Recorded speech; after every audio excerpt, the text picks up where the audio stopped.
that should not split us. This is the beauty of it. So అందుకని ఇది cut across all the countries, స్టేట్స్కి వెళ్ళి మన different స్టేట్స్కి వెళ్ళి ఈ సినిమా ఇంత ఘనంగా చేసుకున్నందుకు, అంటే నేను నా కన్నీళ్ళు వచ్చి నిజంగా థియేటర్లో ఏడుస్తూ ఉంటే పాపం నేను మీకు ఎంత మీ ఆకలిని తీర్చలేకపోయిన బాధ ఉండేది నాకు ఎప్పుడు. అది మీరు ఇది కదా కోరుకుంటే నేను ఇవ్వలేకపోయాను, నాకు ఎప్పుడు బాధ ఉండేది. బట్ నేను సినిమా కంటే పెద్ద చేస్తున్నాను. నేను చేస్తున్నాను పాలిటిక్స్, టఫ్ జాబ్. సినిమాల్లో విలన్స్ గొడవ పడేయటం అన్నీ ఈజీ, మంచిగా ఉంటే రియల్ లైఫ్ అలా ఉండదు. తలెగిరిపోవచ్చు కూడా.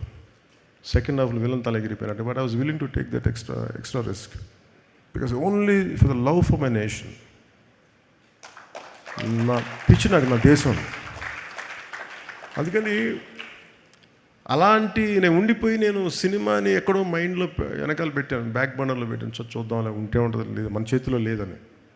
అలాంటి సినిమాని మళ్ళీ పాలిటిక్స్ని ఇలా కొడితే మేము ఇలా కొడతామని చెప్పి నాకు చూపించారు వీళ్ళిద్దరు, తమన్ కానీ. సో అందుకని దాన్ని అభిమానులు ఇంత రిసీవ్ చేసుకున్నందుకు మీ ప్రేమ అంతా నాకంటే కూడా వాళ్ళిద్దరికి చూపించాను, ఎంటైర్ టీంకి చూపించాను. అభిమానులందరినీ అదే కోరుకుంటున్నాను. అండ్ అందరి హీరోల అభిమానులు కూడా నేనేం కోరుకున్నానంటే, లెట్ మీ టెల్ యూ, నేను మనస్ఫూర్తిగా చెప్తాను, always love whom you adore.